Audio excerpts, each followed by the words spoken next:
No dia 1º de junho de 2016, aconteceu a inauguração do túnel de San Gotardo, o maior túnel ferroviário do mundo. São 57 quilômetros cortando os Alpes suíços. A inauguração foi um evento de grande porte, transmitida por vários canais de televisão de todo o mundo.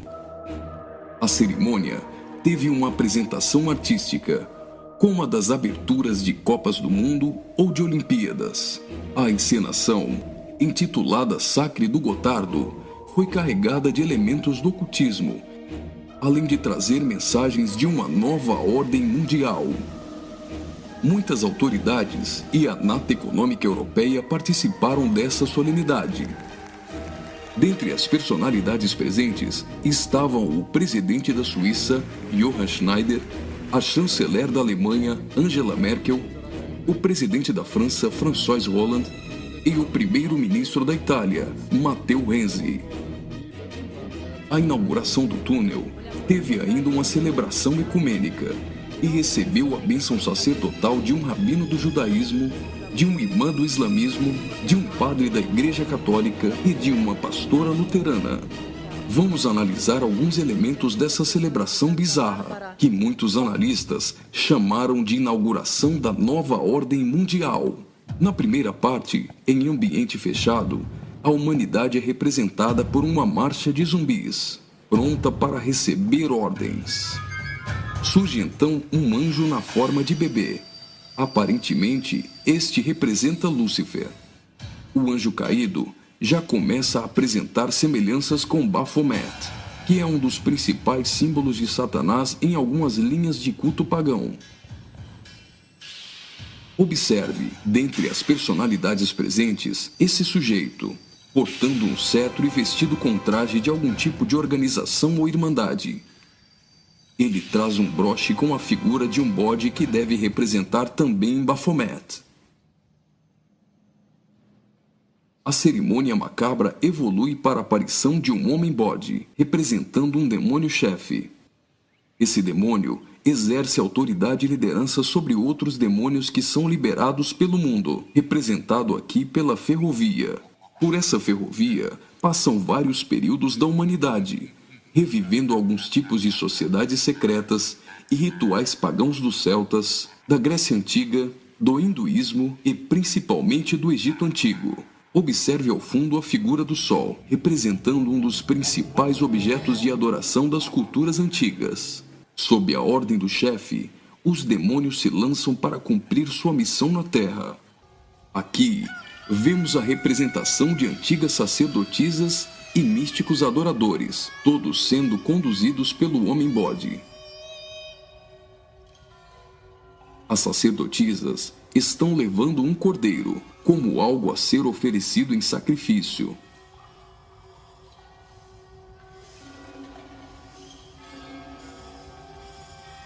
Observe a semelhança dessas sacerdotisas de branco com as adoradoras de Ísis.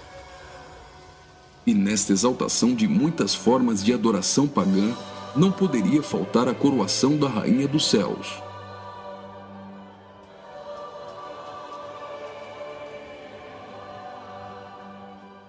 A cerimônia prossegue, agora em um ambiente externo. A parte interna exaltou a adoração pagã histórica. Na parte externa, o evento se torna uma cerimônia satânica regida pelo homem-bode. Os zumbis representam a humanidade manipulada, caminhando rumo a um futuro incerto. Os atores correm atrás de uma conquista. O túnel inaugurado literalmente furou 57 quilômetros de rochas nos Alpes suíços. Aparentemente, aqui a humanidade está tentando vencer a rocha, que pode representar Jesus.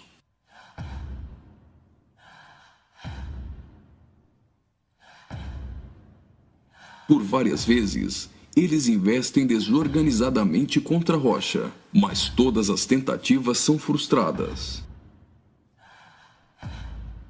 Até o momento em que eles se unem e conseguem um importante progresso. Lembre-se que o espírito de Nimrod era unir o homem para vencer a Deus, e que esse túnel é o símbolo de integração entre os povos. Observe que eles conseguem a abertura de um portal. A representação desse portal lembra o CERN. O CERN é a Organização Europeia para a Pesquisa Nuclear. Está localizado na região de Genebra, na fronteira franco-suíça, a pouco mais de 200 quilômetros do túnel de Saint-Gothard. No CERN, encontra-se o LHC, o maior acelerador de partículas atômicas do mundo e maior máquina que o homem já construiu. Ele tem 27 quilômetros de circunferência e está a 100 metros abaixo da superfície. O CERN está em busca da antimatéria e tentando recriar o Big Bang. Mas o CERN também tem um propósito esotérico ocultista nem tanto oculto. Segundo a própria comunidade científica, o CERN pretende acessar outras dimensões e se conectar com forças desconhecidas. O respeitadíssimo físico Stephen Hawking advertiu que os experimentos do CERN podem representar graves perigos a nosso planeta. No prefácio de seu livro, Star Wars, Hawking afirmou que o acelerador de partículas poderia causar uma decadência catastrófica do vácuo, o que levaria o tempo e o espaço a entrarem em um colapso. Isso poderia destruir não somente o planeta Terra, mas também o sistema solar e todo o universo. Você já deve ter ouvido falar da partícula de Deus, ou bóson de Higgs. Até o Papa implorou a comunidade científica a suspender as operações do LHC, advertindo que eles poderiam abrir os portões do inferno. Observe também que a logo do CERN é a junção de 3 números 6, 666. As cenas seguintes mostram uma sociedade em transformação. Do portal que foi aberto, procede a direção para a humanidade. Veja que uma nova sociedade vai surgindo. O espírito da rebeldia e da sensualidade marcam as pessoas. A decadência da humanidade é representada tanto na forma de uma queda literal, como através da sensualidade.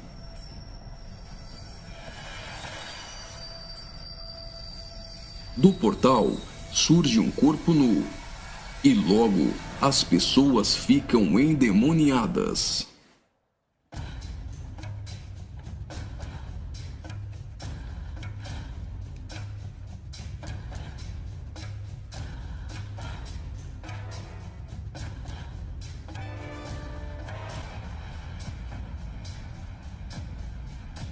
Veja a representação de que existe algo dentro deles. Trabalhadores do túnel aparentemente são representados aqui, mas observe que a verdadeira representação é o deus Shiva, da trindade hinduísta. Shiva é o deus da destruição. Ele destrói para dar lugar a algo novo. A dança de Shiva é considerada a manifestação física do ritmo cósmico. Observe que na entrada do principal laboratório do CERN existe uma imagem de Shiva. A dança destruidora de Shiva é associada à aceleração ou à dança das partículas. A cena seguinte lembra os operários mortos na construção do túnel, mas na verdade representa o sacrifício humano.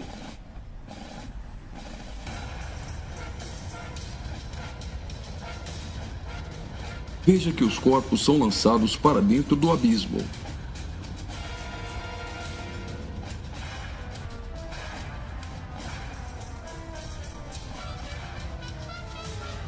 Preste atenção.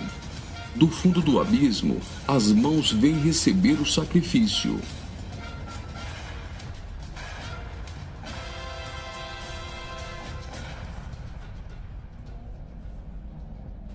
A morte dos trabalhadores dá lugar a 3 almas que sobem do abismo.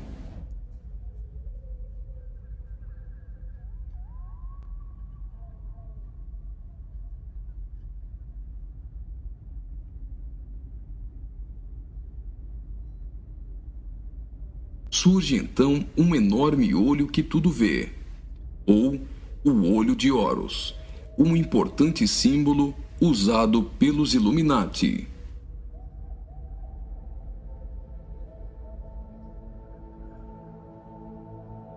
Agora, o homem-bode passa a ter um papel ainda mais importante na cerimônia, e as representações do livro de Apocalipse vão ficando mais evidentes.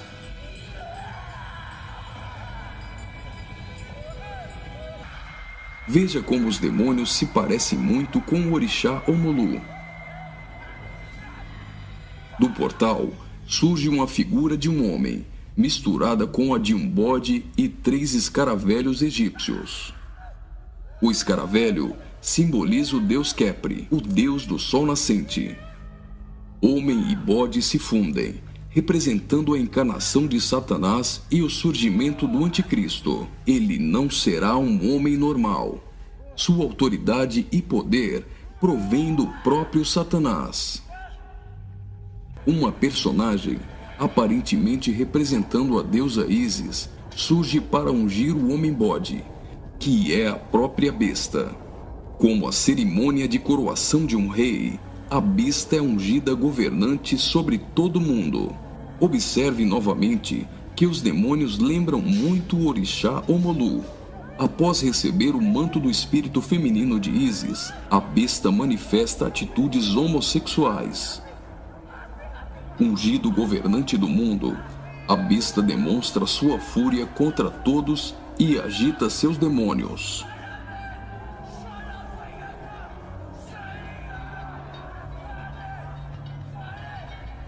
Logo, os demônios sob comando da besta ficam ouriçados.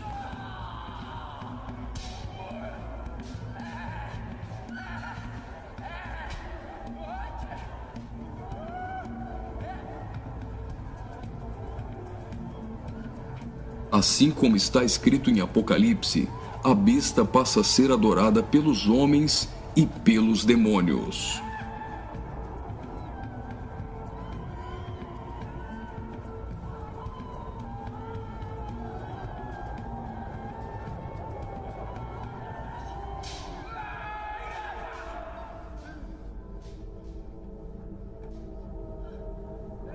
Observe agora o surgimento de 11 personagens, aparentemente representando a Igreja dos 11 Apóstolos.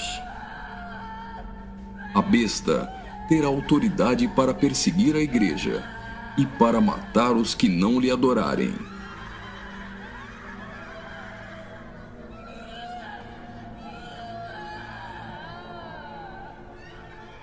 Observe que no telão a besta tem várias cabeças. Logo, a besta parece ter sido ferida na cabeça. Leva as mãos à cabeça e vai caindo. Segue-se então uma cerimônia fúnebre, com um antigo canto germânico do ocultismo. Veja essas pessoas carregando árvores secas invertidas. Observe que as raízes estão para cima. Assim como a cruz invertida é um símbolo do satanismo, tudo que se apresenta invertido representa o contrário. A imagem do telão é a árvore da morte, que é o contrário da árvore da vida.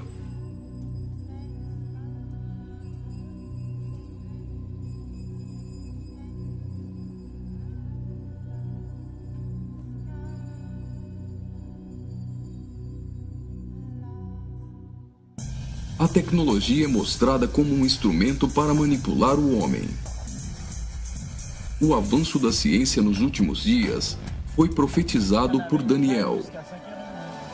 Observe agora a semelhança da imagem no telão com a Pokébola do game Pokémon Go.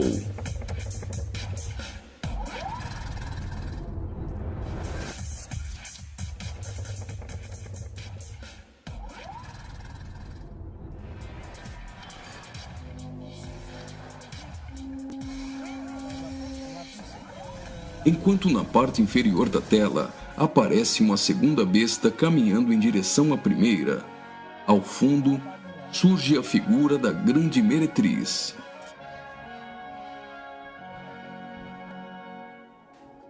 Observe que a segunda besta ressuscita a primeira.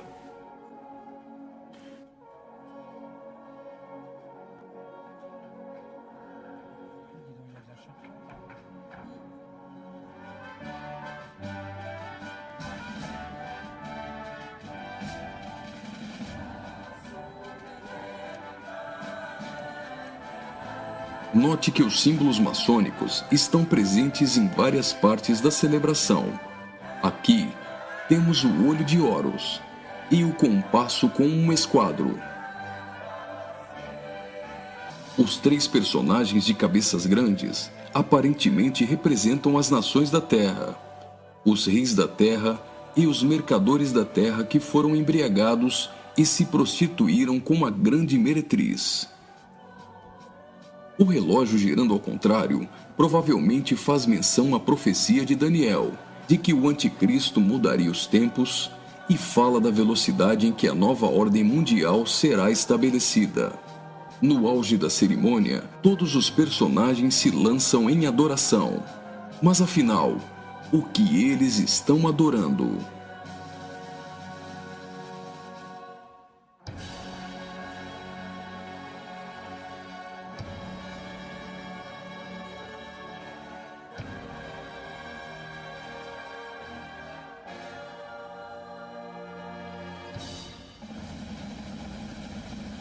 Então, o trem sai do túnel. Mas certamente eles não estão adorando um trem. Eles adoram aquele a quem pensam que venceu a rocha. Eles adoram o grande dragão, a antiga serpente, que se chama Diabo e Satanás, o sedutor de todo mundo.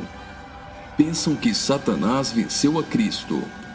A celebração é como se fosse uma grande vitória, como a consumação de uma enorme conquista.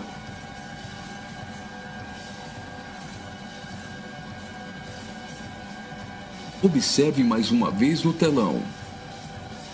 Por algum acaso, trens voam? O que isso significa? O trem se parece com uma serpente e representa a Satanás, que sempre quis subir aos altos céus e ser exaltado. É justamente isso que eles estão profetizando nesse ato profético. Faria muito sentido se isso fosse um encontro de bruxos e satanistas, mas numa inauguração de uma grande obra pública, com a participação dos principais signatários da Europa, realmente não faz sentido algum. Só que eles se esqueceram de ler todo o livro de Apocalipse. E vi a besta e os reis da terra com seus exércitos, congregados para pelejarem contra aquele que estava montado num cavalo e contra seu exército. Mas a besta foi aprisionada, e com ela o falso profeta, que com os sinais feitos diante dela, seduziu aqueles que receberam a marca da besta, e eram os adoradores de sua imagem. Os dois foram lançados vivos dentro do lago de fogo, que arde como enxofre. Apocalipse capítulo 19, versículos 19 e 20.